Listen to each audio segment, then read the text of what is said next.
Cibarium Sore. Saya itu di dalam PDIP itu tidak ada masalah. Nah, satu hal yang saya bilang sama Mbak Mega, saya nggak setuju kita menjual Indosat.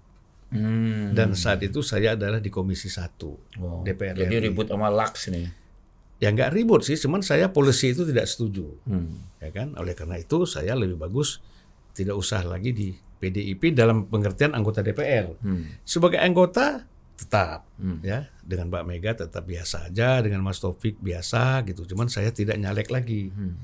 Walaupun Mas Taufik minta saya di Jawa Barat. Ya di Kota Bandung, Kabupaten. Bandung, Kota Cimahi, Bang. Kabupaten. Oh, Kabupaten Bandung. Nggak masuk jadi, kota berarti. Mas Taufik bilang aku nomor 1, kau nomor 2. Kita pasti terpilih. Karena saya nggak jadi, naiklah si itu siapa, artis itu siapa? Meeng. Ya, yang Banten nih, kemudian yang P3, kemudian dia jadi wakil gubernur ya. Rano Karno. Rano Karno yang perempuan. Kalau dibilang perempuan, Rano Marisa Karno Haque, pula. Marisa Haque. Marisa Haque. Nggak Inilah pernah dia jadi gubernur kan? wakil Iya. ya. Enggak juga. Calon. Calon Calon. dia. Nah, makanya. Enggak, abang bilang perempuan, dia bilang Rano Karno. Enggak, kan Abang bilang wakil gubernur. Iya, itu kalau bahasa Indonesia Rano Karno itu lari tidak Rano Karno lari tidak mobil tidak, Bang. Rano Karno. Iya. Bang. Tapi tunggu deh, ini penting ini. Iya, Terus gimana iya. setelah itu? Setelah nggak jadi nyalonin di kawan? Saya dagang aja, Mas. Saya bikin majalah sendiri, Mas masih ingat saya bikin majalah Adil, Iya. ya, yang mau coba-coba. Forum keadilan ya. Bukan, Adil namanya. Adil, Mas. ya. Adil ya, mau contoh-contoh tempo lah kecil-kecilan gitu loh. Berjalan 3 Jangan tahun. minder gitu dong Abang lo. Kan Ya, tumben ya Abang ini haruslah. untuk hal ini agak minder. Saya gue malah lihat nih. itu mau kerjasama dengan Tempo lewat siapa pemimpin perusahaannya, Mas? Komar ya? Komar, Heri Komar. Heri Komar. Oh, Adil tuh yang di Jalan Laksana, Bang ya? Enggak. Yang di Blok S ya? Pejaten. Oh, Pejaten. Jadi saya diskusi 3 kali berturut sama dia bagaimana kolaborasi kita ini dengan Tempo gitu loh. Ya kan? Nah, akhirnya tiba-tiba krisis 2008, mortgage. Iya. Sementara saya membiayai itu dari pasar modal. Pasar modal kita habis semuanya. Ya kan? Karena waktu itu beli saham Bumi, ya udah tutup juga itu media.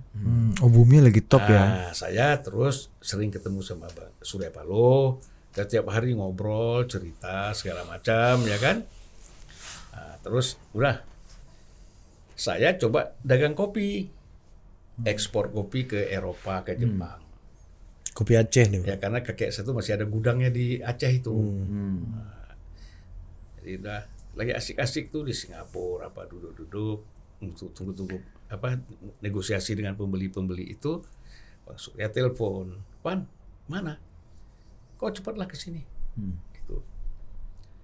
Waktu itu belum Nasdem dulu, karena dia mau maju sebagai ketua umum Golkar. Kan baru. Oh, waktu lawan Abu Rizal Bakri ini. Iya, saya mendampingi terus lah, ya kan.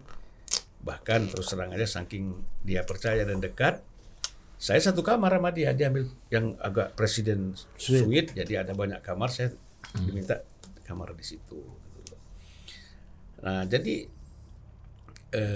kemudian setelah Surya Paloh itu kalah di Pekanbaru, Bukannya deal itu, Bang?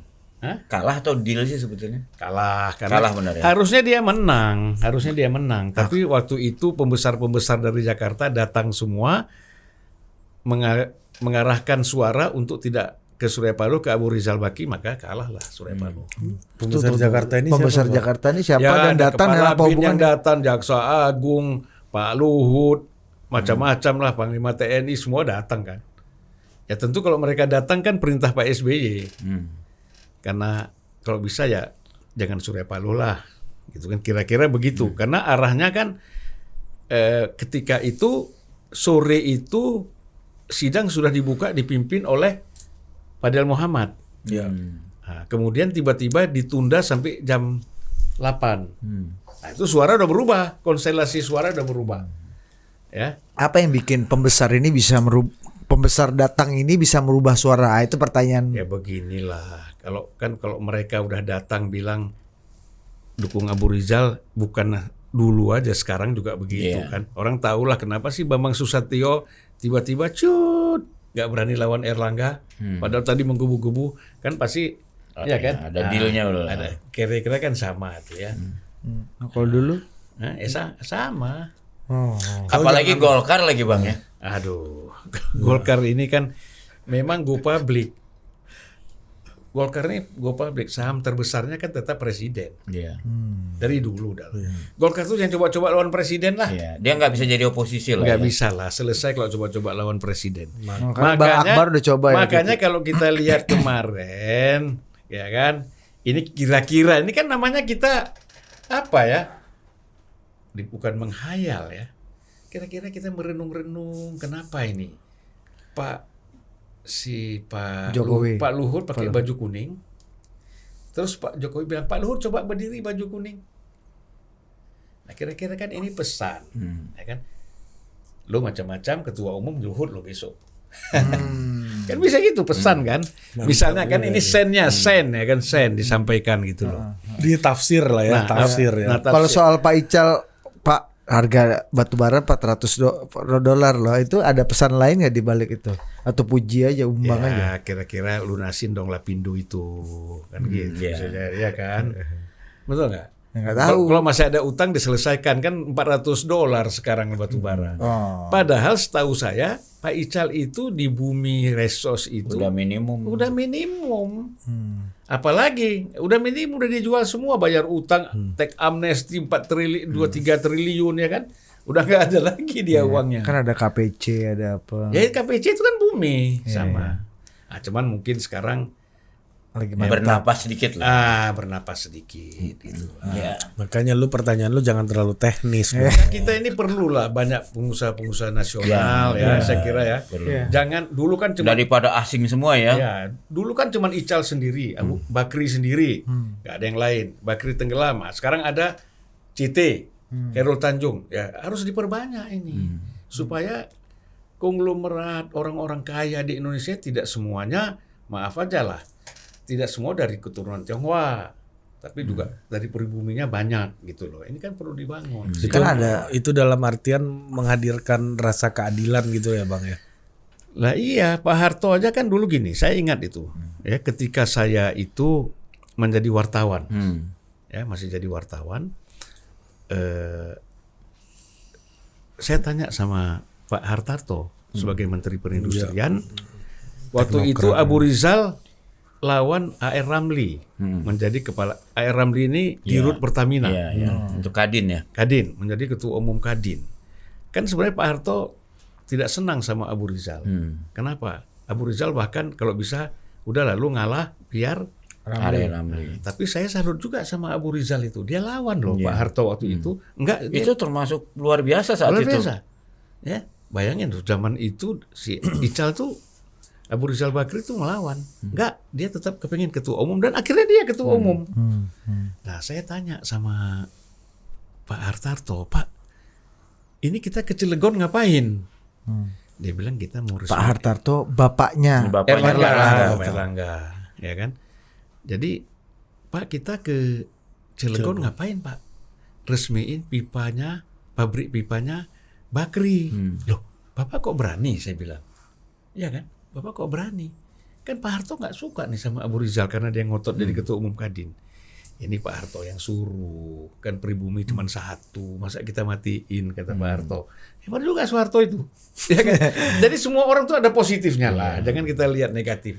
Apalagi saya hadir di Tapos waktu dikumpulin itu semua. Ah, kasih lu cerita. kasih Gimana? lu Gimana? Nanti, Cerita lah, masa Ya, awal terus yang cerita. Enggak, jadi Capek juga kawan. jadi mungkin saya waktu itu satu-satunya wartawan kan, saya nerobos aja di Iya. Tapos. Ya, Jadi dipanggil tuh kan yang kita sebut kelompok Jimbaran tuh kan.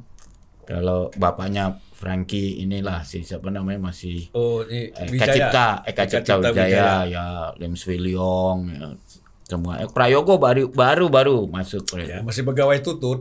Nah itu saya Ya Prayogo masih pegawai tutut. Iya. jadi saya ingat waktu itu Pak Harto Kita Bang salah kan. diterima Pak Harto kan. Mm-mm. Cuma dulu Pak Harto ngomong, dia bilang ya ini apa, saya kan sudah menyediakan keamanan stabilan, tapi kan harus ada pemerataan. Kalau enggak ada revolusi sosial kan kalian semua rugi juga. Jadi Pak Harto waktu itu ngusulin supaya semua konglomerat ngasih 20% saham perusahaannya ke karyawannya. Saham kosong. Tapi bukan kosong kata Pak Harto. Nanti dibayar dari dividen sampai lunas. Ngomong keras gitu. Saya kaget juga tuh. Oh gila Pak Harto mikirnya. BM, ini mohon izin, saya mau bertanya ini daripada salah ya. Kena timpe. Lu sini baik lu. Sini kena timpe dari sini. Soalnya ini nyampe nih. Kalau saya tanya ke sini ditimpe. Mending tanya sini nanti mantul. Ya udah nanya apa? Ya, begini. Kita balik nih dari awal tadi. Kalau kata yang mulia Zulfan Lindan Zuli bilang bahwa ini ada masukan-masukan yang salah yang diterima, sehingga keputusan pun jadi salah. Ini soal Pak Surya Paloh ya? Iya tadi kan di awal. Bu Mega pun juga diceritakan oleh abang kita ada input yang salah juga gitu, sehingga decision makingnya juga salah. Gus Dur pula seperti itu. Gus Dur juga begitu. Ini kan soal wisdom nih. Kita kan merasa rasa dari tadi. Ini lebih ke rasa nih permainan. Lo ini gue udah tahu. Kepengen ngorek-ngorek informasi pakai dilindungi pakai wisdom. Ini langkah-langkah. Aduh, enggak. Jangan ngajarin bebek berenang. Bang, tolonglah hargai adik-adik ini mau berusaha. Jangan ninja terus kita berdua, Bang. Ini channel kita, Bang. Masa kita ninja juga. Udah Bang Zuli, beli aja channelnya. Ya, gini aja. Berapa sih? Jangan semua itu share 10-15%. Ampun. Nah ini BAM Pak Harto yang bisa mempertahankan kekuasaan selama itu, gimana dia mengelola orang sekitarnya sehingga dapat insight yang tepat gitu. Kayak tadi kan ide yang keren banget tuh, progresif tuh. Pak Harto ini yang diomongin Bernie Sanders dengan Serikat Pekerja Starbucks sekarang di Amerika nih. Dulu Pak Harto udah ngomongin itu gitu. Dan mungkin akan diterapkan Lula di Brasil. Iya, makanya progresif nih, new life ideas ini malah Pak Harto udah ngomongin dulu. Nah, gimana dia mengelola ring satunya ini sehingga insight-nya itu tepat. Nanti Bang yang mulia juga lanjutkan. Karena juga ada bahaya sistemik yang biasa dialami oleh kekuasaan, yaitu mantap Bang. Benar nih Pak. Sur. Bikin sur aja. Tapi Pak Harto ada keplesetnya. Saya kira Bang Zulfan yang tahu. Tadi kan contoh-contoh salah semua tadi itu. Dia kan sebenarnya pengen membesarkan yang Melayu-Melayu ini. Tapi problemnya yang teman-teman kita Melayu ini kalau jadi pengusaha baru kaya sedikit pengen jadi pejabat, benar nggak Bang? Ya itu. Sehingga usahanya nggak langsung berkembang. Akhirnya yang dikembangkan anak-anaknya, ya kan? Sebetulnya itu tadinya berpikirnya tuh benar. Begitu anak-anaknya gede, akhirnya ya udahlah kalau yang ini nggak bisa saya besarkan. Ya udah deh anak-anak saya aja. Makanya Pak Beni pernah cerita kan, almarhum Jenderal Beni, waktu dia bilang melapor ngasih input. Beni Jadi Murdani orang waktu itu zaman Pak Harto tuh masih ada orang yang berani kayak Pak Beni, berani lapor hal yang menurut dia benar tapi bisa menyinggung. Ini kalau di sidang kayak Zulfan Lindan interupsi itulah ya. Lah dia sampaikan kan, ini anak-anak ini bisa membahayakan. Tapi kan Pak Harto marah kan, karena itu kamu bimbing mereka dong, gitu kan.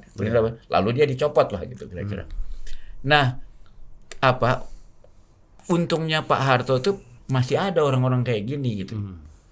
Nah, jadi sebetulnya Bang Surya itu salah juga. Harusnya dia jaga supaya Bang Zul itu tetap besarkan Nasdem. Menurut BHM sendiri bagaimana Bang Surya dan Partai Nasdem mengelola orang seperti Bang Zulfan ini yang tadi katanya Broto Wali justru ini itu saya kan pernah ya pahit tapi sehat bos. Enggak, justru itu saya juga kaget. Saya juga mau nanya Bang Zul. Saya kan pernah 2 tahun di bawah Bang Surya masih di Bredel.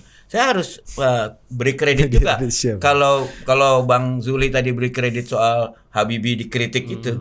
Saya bilang Bang Surya waktu kami di Bredel orang lain tuh nganggap kita kusta kan, takut nyentuh kita. Kita nggak boleh jadi wartawan. Bang Yusri bilang kalian semua gabung sama saya. Bikin mingguan ya? Iya bikin mingguan. Luar biasa loh Bang Surya itu. Dan ketika itu anak-anak itu kan tahu aja lah, anak ini bukan dibilang sombong atau apa. Itu sampai Bang Surya marah-marah tetap dilawan gitu ngeyel. Tapi kita kagum Bang Surya tuh seperti Pak Habibie gitu. Iya. Ya kalau nasional Demokratnya waktu itu kelihatan gitu loh. Ya. Tapi terus apa berubah Bang Surya sekarang, Bang? Dengan saya kaget juga Bang Zul ini bisa pecah gitu. Dulu kan pengusaha, tidak punya kepentingan politik. Sekarang kan ketua umum partai. Pasti kan persoalan kepentingan dan beban politiknya berbeda. Gitu kan. Ya dulu kan tindakan-tindakan yang dilakukan oleh apakah tim wartawan itu kan tidak ada imbas ke kekuasaan, ya kan? Bahkan kalau di istilahnya kalau di Bredel tuh satu kebanggaan, kan gitu. Pada masa itu kan, nah, pada masa posisi sekarang kan ketua umum partai, syarat dengan kepentingan-kepentingan politik, ya kan, kepentingan-kepentingan bisnis, ya otomatis ya jadi otoriter. Karena jadi kepentingan dia sulit menerima kritik jadi tambah sulit sekarang, Bang. Karena kepentingannya itu terganggu, kan gitu. Kalau dulu kan tidak ada kepentingan jadi yang terganggu, gitu. Nah, itulah. Jadi menurut saya alasan yang paling pokok itu sebenarnya. Karena Bang ingat kan zaman dulu gitu, itu orang-orang yang katakan tukang-tukang protes lah, kan banyak ditampung oleh Bang. PRD. Misalnya. Saya dulu pernah secara tidak langsung diperintahkan Bang Surya untuk melindungi anak-anak PRD yang lagi dikejar-kejar tentara loh zaman dulu. Iya kan? Memang kan orang itu kan ada perubahan, ya kan? Misalnya kalau kita bicara juga pada masa zaman-zaman dulu itu ada Imam Syafi'i sebelum hijrah, ada Imam Syafi'i setelah hijrah. Betul. Tapi itu kebetulan dua-duanya positif, sebelum dan setelahnya positif. Ya kan?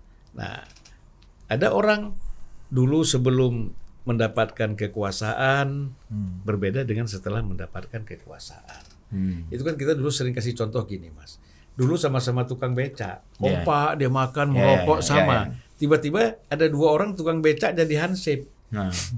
Yang hansip ini tiap hari nangkapin temannya tukang becak. Ah, gitu. Sejak kapan ya Bang perubahan ini kalau menurut Bang? Ya sejak dekat sama Pak Jokowi lah. Ya kan, sejak dekat sama Pak Jokowi, Nasdem ikut pemilu 2014, dapat kursi 36, ya kan? Nah, kemudian itu terus. Jadi ya biasalah, orang lagi menikmati kita ganggu gimana? Bang, boleh nggak Abang membenarkan atau menyalahkan lah ya? Saya punya feeling kedekatan dengan Pak Jokowi ini mulai terganggu semenjak Prabowo diangkat jadi Menteri Pertahanan. Kan waktu itu reaksinya Bang Surya kan langsung mengundang Anies ke gondang dia kan. Bisa nggak itu disebut awal pertama pecahnya itu? Dengan siapa? Antara Bang Surya dengan Pak Jokowi. Dengan Pak Jokowi itu mulai. Oh enggak, saya kira kalau kasus Prabowo sih enggak ada masalah ya. Karena ya tentu senanglah koalisi ini tambah tenaga kan, tambah suara. Iya, awal-awalnya memang mengkritik, nggak perlulah kalau udah oposisi udah kalah aja kan gitu. Lama-lama kan, ya tentu siapa sih yang berani lawan Pak Jokowi, ya kan? Setelah Pak Jokowi terima Prabowo, Gerindra masuk dalam koalisi, siapa yang berani? Kalau coba-coba berani lawan, lo yang keluar. Nah, ini kan kira-kira. Tapi bukan, saya ingat harinya sama loh Bang. Begitu diumumin. Anies tuh diundang ke gondang dia. Abang kan masih di dalam waktu itu. Ya. Sekarang juga gimana masih di tuh dalam. suasananya tuh bisa diceritain? Ini tahun berapa? 2019. 2019, Bang. 2019. Iya. Saya kira begini, itu kan kebetulan aja karena kan perjanjian dengan Anies itu udah lama. Sudah lama. Oh, dia udah lama ini, Bang. Enggak, maksudnya bahwa pertemuan antara Anies dengan SP itu sudah dirancang lama. Kebetulan aja itu. Nah, sama seperti gini kan. karena itu kalau nggak salah bertepatan dengan Ibu Mega bertemu dengan Pak Prabowo di Teguh Umar. Iya, itu juga karena itu. Jadi Diplomasi orang nasi goreng. seolah wah, ini kesini ke Prabowo, ini kok ngundang Anies gitu kan. Itu persoalannya sebenarnya adalah Anies itu menjawab bisa hadir Hari itu. 2 minggu setelah buat perjanjian itu, Mas. Itu yang tahu saya tuh begitu. Tapi Abang kan pernah juga bilang waktu itu, Bang, hebatnya tidak ada Prabowo diusulkan oleh. Iya. Lah memang iya kenyataan kok. Iya. Tapi ada Hebatnya. tidak ada, meskipun Pak Prabowo itu bahkan urutan 3 besar loh capres. Masa tidak ada satu aspirasi pun di Nasdem yang mencalonkan Pak Prabowo? Ya itu hebatnya. Nah itu dia. itu hebat. Enggak, malah saya ada satu misteri buat saya. Pasti beliau tahu lah ya karena Mereka pura-pura aja kawannya Bang. hubungan Bang Surya sama Pak Prabowo itu kan seperti hubungan Mbak Mega sama Pak SBY gitu loh. Kira-kira ya. Itu Cuma ada bedanya. masih Bedanya memang Bang Surya itu kan sebenarnya dalam konteks seperti itu tidak terlalu ketat ya. Ya dengan Prabowo buktinya kan dia terima. Kalau Bu Mega kan dengan SBY nggak pernah ketemu nih. Ya tentu kita dengar-dengar lah pada masa Orde Baru, ya kan. Waktu itu kan nggak ada polisi, tentara semua yang menentukan. Nah, Bang Surya ini kan suka diganggu-ganggu juga nih, ya kan. Nah, dan dikenal lah ini kan kelompok-kelompok yang dekat sama Prabowo kan. Pangdam ataupun Kasdam misalnya kan. Nah, jadi saya kira pasti ada. Dan terus terang aja dari TNI, dari ABRI ya, waktu itu yang sangat dekat dengan Pak Bang Surya itu kan Pak Hendro. Iya, Pak Hendro. Pak Hendro sampai sekarang. Iya. Sampai sekarang sangat dekat. Tapi Pak Hendro kan dekat sama semua orang, Pak. Ya, tapi dengan Dalam tanda kutip ya. Tapi dengan Pak Surya Paloh kayaknya ada khusus Dekat juga. ya? Spesial ya? Spesial lah. Gitu, Mas. Oh gitu. Nah, iya betul. Jadi sejarah Orde Baru yang kemudian jadi artinya apa yang terjadi di masa lalu itu, Ri, itu juga kurang lebih menentukan apakah ini mungkin nggak koalisi sama ini. Nah, ini mungkin nggak akan bersama sama ini. Jadi ternyata narik, kalau bahasa kampung gue itu narik ranjinya ini agak jauh nih ya. Betul. Genealoginya agak jauh. Iya, karena waktu itu inget banget, saya tiba-tiba di YouTube itu Bang kebuka gitu, itu persis kayak BHM ngomong sebelum Mas Anies itu diundang sama Bang Surya ke Nasdem untuk dipamerkan waktu 2019 ya.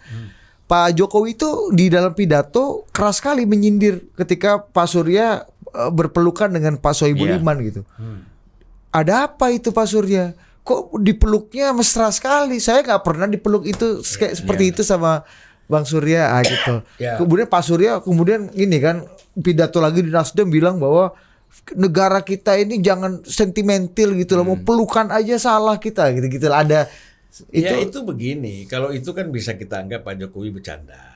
Karena tidak ada satu hal yang penting, yang penting, yang strategis, yang prinsip.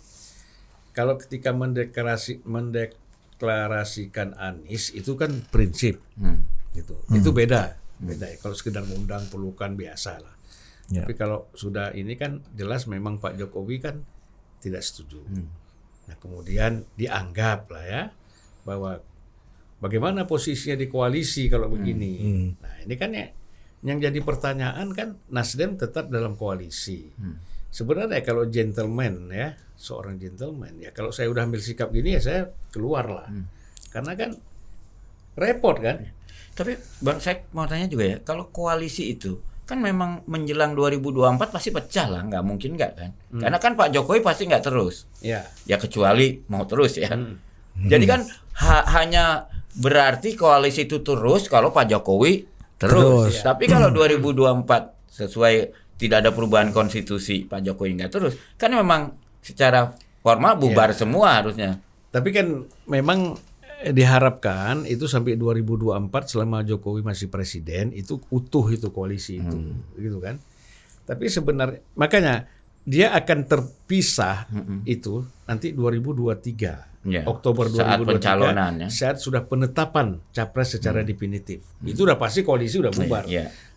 Jadi memang itu yang maksudnya Pak Jokowi itu mungkin sabar, jangan kesusu, jangan ceroboh, jangan sembrono. Mungkin di situ kan waktunya masih ada. Oke, ini boleh nanya nggak Bang? Silakan. Ya, mau izin nih. Jadi kan kontrak sampai 2024 nih, Nasdem dan Pak Jokowi dalam koalisi pendukung pemerintah gitu. Apakah mencari keberlanjutan kepemimpinan ini menjadi bagian paket kontraknya itu gitu?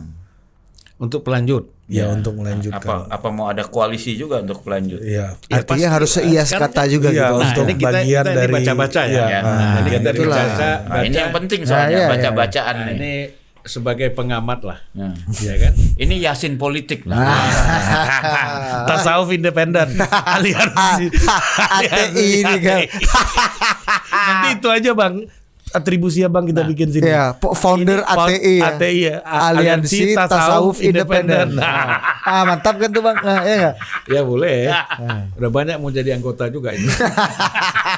Quick and Gi aja masuk Bos. Orang Marhen bisa jasinan gara-gara Bang Zulfan Bos. Nah, jadi kalau kita bicara arah Pilpres yang akan datang ini, ya saya melihat semuanya saling menunggu. Semua partai ini saling menunggu kecuali yang tidak menunggu itu Nasdem. Ya kan? PKS menunggu, Demokrat menunggu, KIB 3 partai itu menunggu, kemudian PDIP menunggu. Jadi kan ada tiga kelompok, 4 ya. Tapi ini ada risiko juga kan kayak Partai Demokrat kemarin menunggu kelamaan nggak punya calon. Ya, makanya itu Mas. Jadi gini, ini kan persoalan kita lihat dulu dari koalisi namanya koalisi perubahan, yaitu Nasdem, PKS, dan Demokrat. Memang kita lihat kalau menurut tim kecil sudah mendekati final kan gitu. Tapi kalau kita lihat hari ini ada berita bahwa Nasdem meminta agar kita mendeklarasikan capres ini lagi pada tanggal 10 November. Yaitu 3 ketua umum partai itu hadir kan. Tapi PKS ternyata kan mengatakan belum, masih banyak hal-hal yang perlu kita selesaikan di tim kecil. Demokrat malah nggak ngomong apa-apa ya. Demokrat nggak ngomong apa-apa, mungkin ya dia menganggap udah selesai, ya itu kan. Nah, karena tadinya kan calon wapres itu hanya ada AHY kan di dalam koalisi, tiba-tiba muncul Kang Aher nih. Ya kan, berarti ada 2 problem lagi. Tadi 1 problem muncul lagi 2 problem. Oh ini problem ya. Nah, tambah kan? Jadi bertambah bukannya berkurang gitu kan. Nah, jadi tarik menariknya itu kan saya kira ditambah lagi. Ditambah lagi mungkin saja Nasdem itu kepengen Hovifah. 3 problemnya.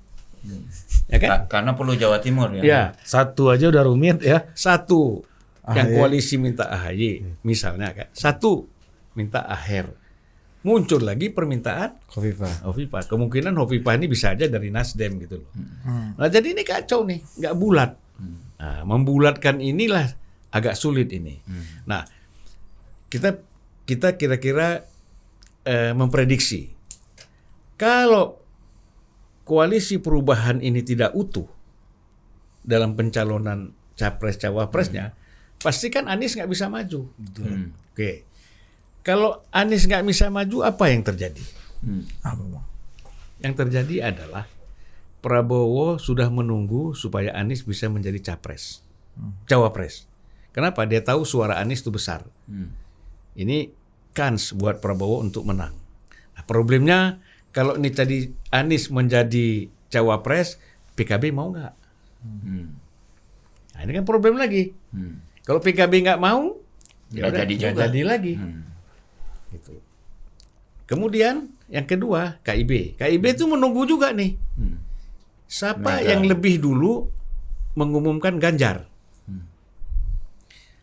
Kalau misalnya ternyata yang dideklarasikan oleh PDIP bukan Ganjar, maka KIB akan KIB minus PDIP.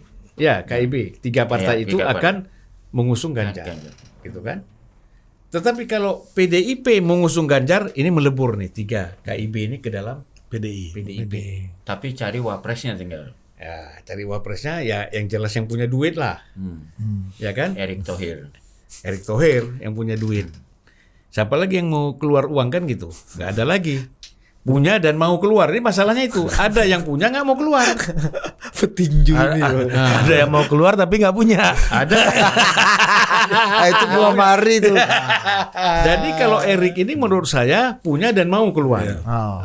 Oleh karena itu Udah confirm itu ya. cocok lah dia jadi wapresnya si Ganjar misalnya kan. Karena perlu duit.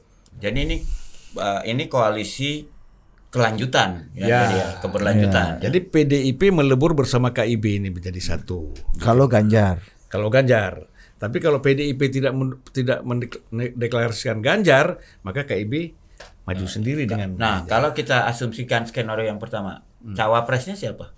Yang mana? Kalau Ganjar, Erik kan tadi. Erik ya. Oke. Erlangga sebagai ketua partai dengan Partai terbesar partai di koalisi. terbesar di koalisi. Nomor 2 setelah di KIB partai terbesar. Udahlah, kan Pak Jokowi sudah suruh berdiri Pak Luhut. Jadi Pak Luhut jadi ketua Golkar lah kira-kira ya. Udahlah. Kalau udah Pak Jokowi sudah suruh Pak Luhut berdiri itu kan udah paham maksudnya. Nggak paham juga bodoh kali kau. Iya, jangan kau tanya yang lebih teknis itu dia. Si Budi ini Bang, teknis banget. Tapi aku, Tapi Bang, orang lain tuh nganggap orang ini hebat, tapi aku di hati mereka udah kubaca gitu. tapi Bang Zul, Tapi awak nikmat kata orang Medan. Taunya aku diumbang, tapi aku sur juga.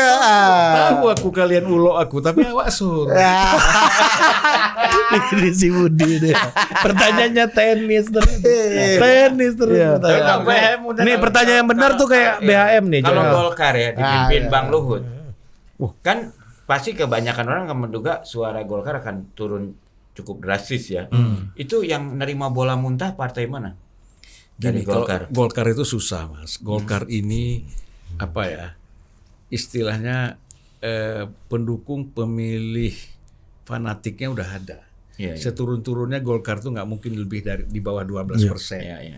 Seperti PDIP. PDIP itu pendukungnya itu serendah-rendahnya dia kan pernah 14%. Iya, Itulah pemilih Minor yang paling minim ya. fanatiknya dia tuh. Bottom line ya. 14. Nah, PKS juga begitu kan. Pernah 34 tahun 99 waktu abang ini kan 38. 38. Ya. Goks. Itu pun kalau nggak dikerjain bisa 51% tuh. Ya kan? Iya. Kan PDIP waktu itu infrastrukturnya lemah kan. Iya. Uang kata media-media asing waktu itu Megawati ini lebih hebat daripada Aung San Suu Kyi waktu itu kan. Iya kan? Sekuat itu gitu branding Financial Mega. Times ya. Iya.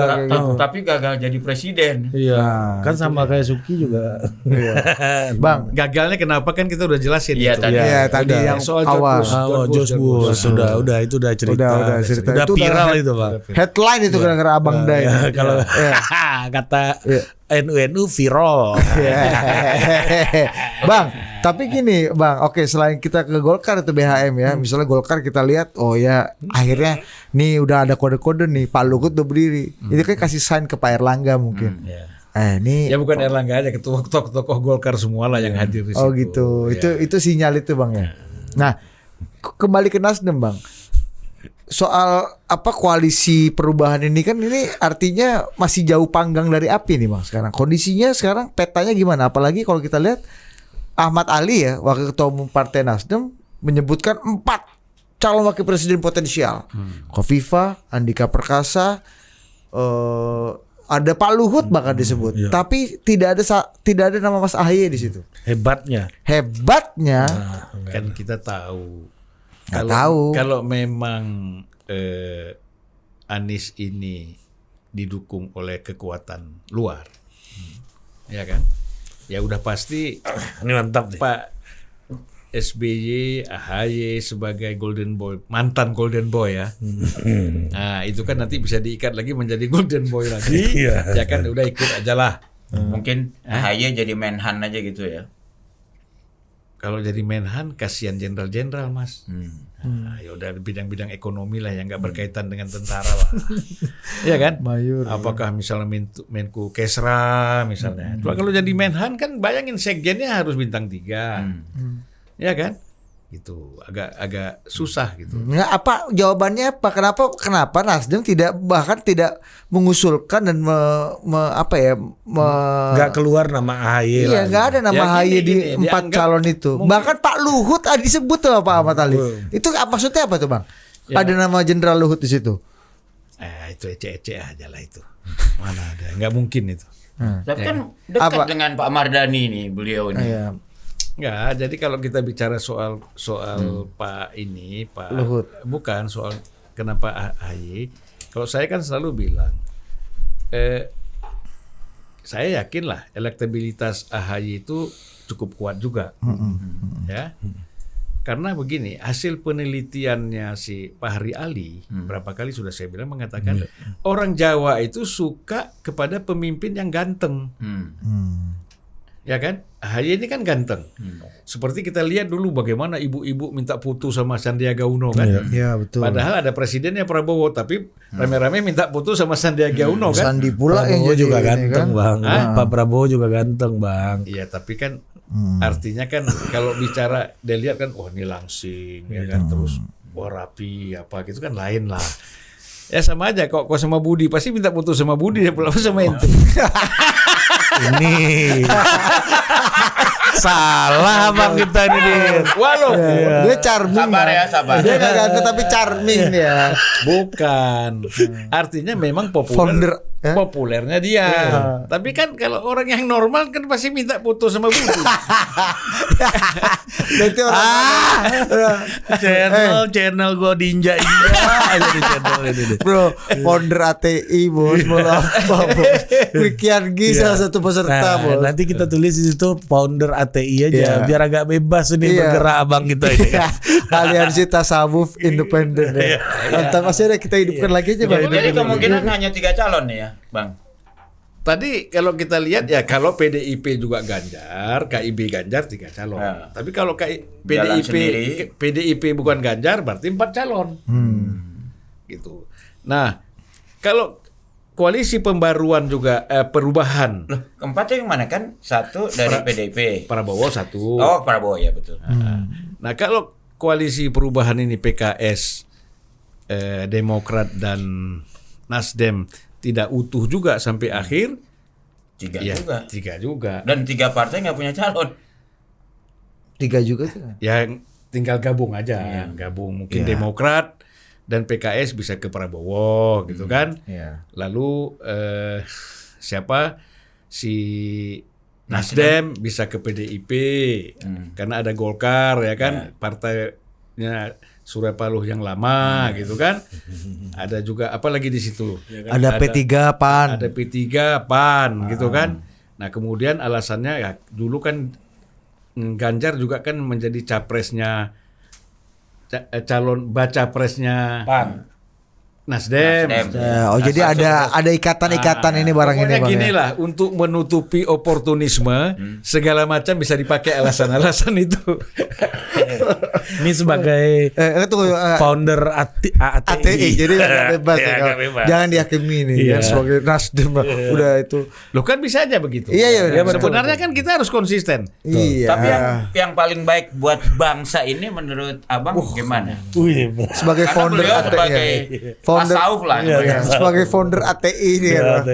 Kalau saya Neo paling Buya top Hamka, untuk Bang. bangsa ini Ganjar presiden, Anies wakil atau dibalik. Pokoknya mereka berdua bergabung, ini bangsa ini top. di situ kita bisa mengalahkan ego tadi. Alasannya apa alasannya? Ya karena satu ya tidak ada lagi dikotomi Islam non Islam, sudah bersatu di situ, ya kan. Kemudian yang kedua, Anies ini kan pemikir, Ganjar itu pekerja. Dan kita gabung dua ini kan Sintesa ya. Jadi kayak tesis jadi. kayak SBY Sintesis. Kayak SBY JK lah gitu. Ya bisa SBJK. Yang satu mikir, yang satu kerja kan. Ya. Cuman kan kita nggak tahu Maksudnya BHE apa? kerja apa gitu kan nggak tahu. Ya, Maksudnya kata artinya BHM gini. SBY nggak kerja gitu. Bukan. Ya, Kerjanya mikir. Kerjanya konsep. mengonsep. Konsepsi. Salah pula kan. Nah, Itu jelas salah. Anda terlalu teknis itu. Lu Anda ini Artinya- gak ada yang mau foto malu bos. Bang, kemarin di acara Detik, Bang, Pak Menteri Kesehatan memperingati lingkar pinggang saya, Bang. Menkes langsung. Iya. Nah, jadi istri di rumah punya argumen, kamu dengerin Pak Menkes aja negur kamu soal kegemukan. Ada Pak Menkes tuh lupa, gemuk itu bukan sumber ketidaksehatan. Bisa juga sehat. Banyak orang kurus nggak sehat. Iya kan? Kebetulan aja Tapi ini lebih kurus banyak yang sudah hampir sakit. 70 sehat. 70 lebih Mas ya? Belum. 16. Jangan ditambah-tambah, Bang. Ya, pokoknya acara ini Soalnya kawan karibnya Mas Eros juga kan, Eros sudah 71 ya. betul. Iya. Aku Iya. pikir Mas Itu satu- kan kawan dalam pernakalan aja, Bang. Iya. Oke. Ya, gue yakin pas tongkrongan nih Bang Zulpan nih main modal kasih gitar aja ke Tapi ngomong-ngomong, mainkanlah dulu. enggak, tapi kalau ngomongin Eros. Coba. Eros kan kemarin ngomong di mana-mana. Hmm. Mbak Mega tuh ujung akhirnya akan nyalonin Ganjar kan. Bang Zulfan setuju. Ya gini, persoalannya kalau Anies nyapres pasti Ganjar dari PDIP No. gitu loh. Tapi kalau Anies tidak nyapres belum tentu juga. Ya kan? Karena kan yang dianggap berat ini kan Anies. Tapi kan problemnya kalau Prabowo ini mengambil Anies, ini problem juga. Jadi ini Mas masih kacau ini. Kacau, ya. Kacau sekali. Bisa jadi Prabowo nanti tiba-tiba masuk ke PDIP. Setuju. Ya kan? Itu paling sekarang menurut saya ini kalau dulu kan hanya ada 2 tuh. Ya kan udah jelas tuh pertanyaan. Sekarang kan banyak. Karena incumbent nggak ikut. Gitu. Jadi menurut saya sekarang ini belum bisa kita prediksi. Jadi saya kasih Jadi kemungkinan incumbent ikut tuh kalau menurut Bang Zulfan udah mati sama sekali atau udah masih? nggak ada. Tapi kalau di lapangan kan operasional masih terus, Bang. Dan begini Mas, saya baru menginterview namanya ahli IT. Dia bicara dari segi artificial intelligence dan Big data. Big data. big data lupa saya. Teknis itu. Algoritma. Jangan terlalu teknis ini ya Bang. Algoritma. Terlalu teknis kau. Jadi ini kan bisa menurut dia hitungan-hitungan nanti dengan sistem digital ya, penggunaan digital ini kan bisa ribut. Nah, kalau terjadi keributan artinya orang tidak percaya kepada Ganjar itu bahwa pemilu ini jujur. Anies yang terpilih, yang pendukung Ganjar tidak setuju, tidak bisa menerima. Polarisasi Kan lagi. ini terjadi chaos. Kalau chaos ya udah pasti nggak perlu lagi ada perubahan undang-undang, tidak perlu amandemen konstitusi, langsung aja bikin darurat militer. Tentara naik ya. Nggak tentara, Pak Jokowi tambah dong. Oh, berarti secara tasawuf memang harus disatukan 2 orang ini nih ya. Iya. Atau Anies memang Ganjar ini. Kalau tadi kan pertanyaan, Iya. kalau memang kita mau semuanya aman itu bersatu, siapa yang mau jadi presiden, siapa yang mau jadi atau wakil presiden. gini Bang, ini seperti kata Hasan Hasbi, kalau dikatakan bahwa sumber polarisasi kita dalam manifestasi di pemilu berikutnya itu adalah Ganjar dan Anies, desain politiknya kalau memang kita takut dan lelah akan polarisasi politik, ya dua-duanya nggak usah calon aja. Iya. Artinya nggak akan ada lagi polarisasi. Saya kira nggak ada juga lah bahwa polarisasi antara Ganjar dengan Anies itu nggak ada. Sama-sama UGM lagi. Iya. Bukan, maksudnya kan Mas Ganjar dianggap little Jokowi, Mas Anies dianggap orang yang berseberangan dengan Pak Jokowi. Jadi manifestasinya Pikir di kamu luar. bilang kalau coba Ganjar little Jokowi, Anies little Surya Paloh bukan ya? Nah, kan abangnya bilang ini. Enggak, maksudnya bukan itu kan? Bukan, Ya bukan. udah, kalau bukan nggak apa-apa ya kan. Kalau begitu gimana? Tapi memang kalau keduanya nggak jadi calon, memang saya kira legitimasi pemilunya yang jadi bermasalah. Ya, satu kita kan ya jadi lucu ya. Orang yang potensial untuk menjadi pemimpin terus nggak bisa maju. Ya bangsa ini kasihan juga, misalnya kan tidak mendapatkan pemimpin yang sesuai dengan keinginan mereka Oke. Nah, dan sesuai juga untuk kepentingan bangsa kan mas. Gitu. nah. Oke, Bang. Ini pertanyaan terakhir nih Bang. Ya. Apa nasihat Abang untuk Budi ini agar dia mau untuk menjalani hidup lebih serius gitu dan Emang dia belum kawin? ya saya nggak bilang itu, tapi memang kenyataannya begitu. Nah, kasihlah nasihat dulu Bang buat Budi ini Bang. Iya, pertama supaya dia agak dosanya berkurang ya dia harus segera, kalau belum menikah dia menikah. Ya. Loh, apa hubungannya sama dosa? Ya, kedua kalau dia belum bisa contemporary marriage, dia bisa lakukan temporary marriage. Ya. Oh. Ya kan? Ya. Nah, itu nanti kita ajarkan caranya.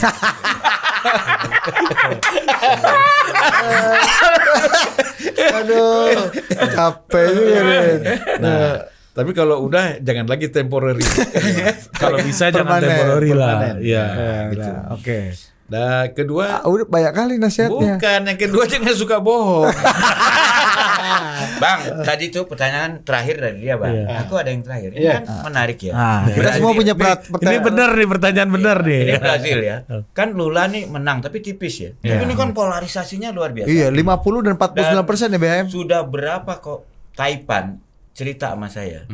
Kalau mau lihat masa depan Indonesia, lihat Brazil. Yang terjadi di Brazil tuh kira-kira akan terjadi di Indonesia 5-10 tahun kemudian. Gitu.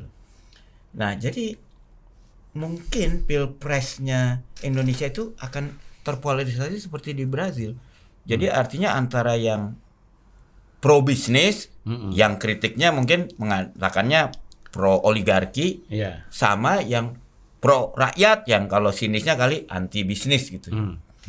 Nah, kalau kita lihat dari gejala sekarang ini kan bisa juga tuh kalau kita lihat peristiwa Desa Wadas, peristiwa Kendeng, itu apa sih namanya Ganjar tuh bisa dianggap seperti Bolsonaro gitu loh, sebagai yang mendukung bisnis besar gitu.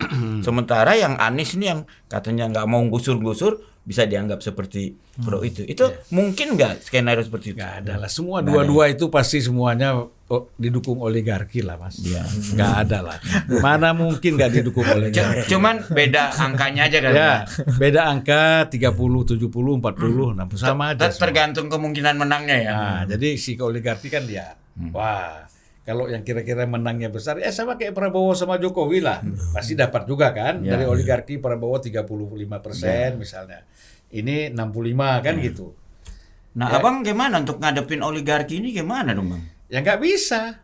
Gimana pun oligarki itu tetap ada. Cuman yang kita harapkan adalah ketika orang nanti menjadi presiden, dia tidak dikendalikan sepenuhnya oleh oligarki ini. Boleh dikendalikan dikit-dikit lah, ya kan, buka-buka keran dikit.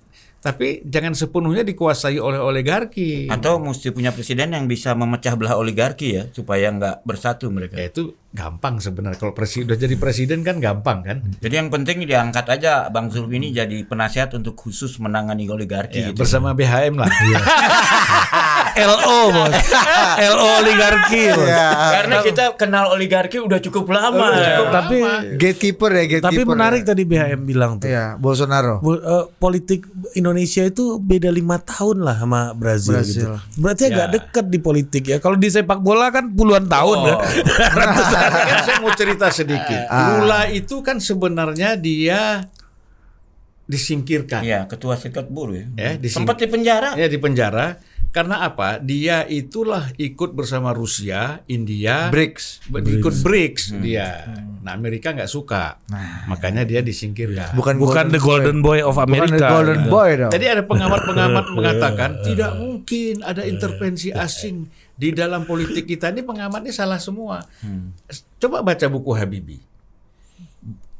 Soeharto itu mundur bukan karena ada demonstrasi mahasiswa. Tetapi Habibie menulis dalam autobiografinya karena ada telepon dari Madeleine Albright, Menteri Luar Negeri Amerika, untuk minta Soeharto harus mundur. Itu intervensi bukan? Intervensi, mereka bilang. Bukan permintaan itu, Bang. Itu himbauan kali, bukan perintah. Kan kalau himbau, kalau gini, kalau singa yang menghimbau itu sama aja. Kalau kita yang menghimbau nggak dihiraukan ini. Kalau ini singa yang gimana mau nerka. Tapi boleh nggak nanya Bang? Abang nanti kalau ada petanding ini, kira-kira Bang Zulfi ikut yang mana? Saya ingin membesarkan partainya aja, bukan presidennya. Nah, kita lihatlah nanti. Kita kan selalu membela orang-orang yang kecil. Nah, kita lihat partai-partai kecil. Ya, yang kemungkinan bisa berkembang, itu kita bantu. Kalau mau Rafin. Jadi Abang ini sebagai jalan perpisahan Zulfalnindan dengan Partai Nasdem dong, pernyataan tadi. Sebagai pemegang KTA kan tetap, ya kan. Tetapi kalau cari makan kan bukan cari makan sebenarnya, untuk mencurahkan pikiran ke arah mana kan itu bebas. Ya kan? Kecuali ada yang bilang, kenapa kok nggak curahkan ke Nasdem? Oh boleh. Nggak bergabung sama Bang Eros, Bang. Lah, bayar kan gitu. Bayar dong. Kan udah founder ATI. Kelihatannya gabung sama Bang Eros juga kan, enggak? Ya kalau sama Eros sih nggak usah gabung itu. Dari dulu ya. Udah manunggaling. Manunggaling. Itu selera asal itu. Iya. Sama Eros ini susah kita kan. Kenapa? Ya bagaimana kita mau gabung? Dari dulu kita udah sama dia. Kita nggak pernah pisah gitu. Kan ya. ibaratnya kalau main bola tuh udah tahu. Apa kita bawa bola udah tahu. Di situ pasti ada Eros, Iya. oper sana gitu kan Iya, kira-kira Bang iya, kalau benar, Boncek. benar. Iya, apa saran Bang Eros, Mas Eros terkait dengan tiki-takanya Zulfandin dan 1 bulan 3 minggu terakhir Bukan ini? tiki-taka ini gocek ini. Iya, gocek Soloran. Iya, gocek tackle-nya Gini, Zulfandin. gini. Apa kata Eros beliau? itu kalau misalnya apa yang dia pikirkan, apa yang dia sedang konsep gitu kan, itu tidak terganggu, dia ketawa-ketawa aja. Tapi kalau itu terganggu, dia baru bereaksi. Pan, jangan gitu Pan. Misal contoh gini, ini menjadi panjang Mas. Ketika waktu itu ada bikin pansus Aceh. Dalam pansus Aceh itu kita pertama mengambil Wiranto sebagai Panglima TNI dan Menko Polkam, dan jajarannya ada SBY di situ sebagai Kasospol ya. Saya bilang sama Wiranto waktu itu, Mas, Anda sebagai jenderal ini kan nggak pernah sebenarnya turun ke lapangan, ya kan? Perintah-perintah sana sini aja untuk nembak rakyat. Saya bilang gitu. Terus itu suasana kan jadi gaduh gitu kan. Rupanya Pak Benny Burnani menonton itu. Pak Benny langsung nelpon Eros. Ini Eros cerita sama saya. Ros, bahasa Jawa itu kawan kau besok jangan masuk lah. Karena aku kan besoknya kita panggil Pak Benny, Pak Tri, semuanya itu orang-orang tua itu kan.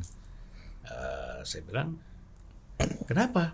Waduh Pan, kalau kau ngomong sama Wiranto sama seperti kau ngomong sama dia bisa mati di tempat duduk gitu katanya. Eros gitu kan. Berarti ada kedekatan dia dengan Pak Benny itu kan terganggu gitu. Dia baru Baru bereaksi. jadi gimana? Aku bilang, ya kau jangan hadir lah. Aku pura-pura sakit lah besok. Ya kan? Menurut kawan. Tiki-takanya begitu ya. Iya, tiki-takanya udah jalan. Udah sampai alasan-alasan teknis pun udah siap, Bos. Iya. Ya artinya kan begini. Kawan Eros adalah kawan saya. Musuh Eros itu adalah musuh saya kan gitu. Iya kan? Iya, iya Bang. Jadi begitu. Lagu Eros ya lagunya Mas Eros kan, bukan lagu Abang kan. Nanti abang klaim pula lagu klise ini kan. Tiba-tiba ada Ya, pagi yang cerah. Lagu itu ciptaan Eros Jarod dan Zulfan Lindan. Eros Jarod fit Zulfan Lindan. Jadi lagu Eros Jarod, Zulfan Lindan dan Unpacking Indonesia. Oke, sampai jumpa lagi di Total Politik berikutnya bersama Ngaso dan Bambang Tapi Andri. sebelum ditutup, yang tersinggung minta maaf ya. Di alas juga, Bos. Iya dong. Jadi ya nggak kan?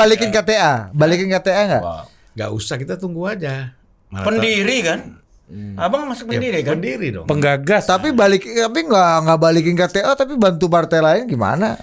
Ya Etiknya. gini, kita kan sebagai konsultan, pemikir, siapa aja lah kan.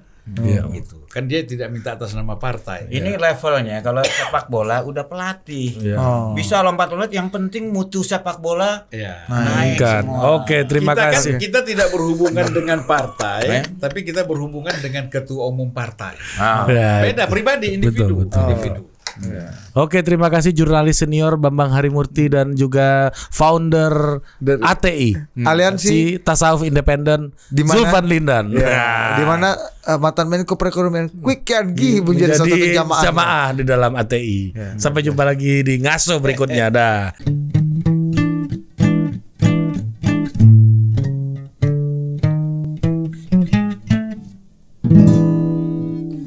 Ngaso ngariung sore.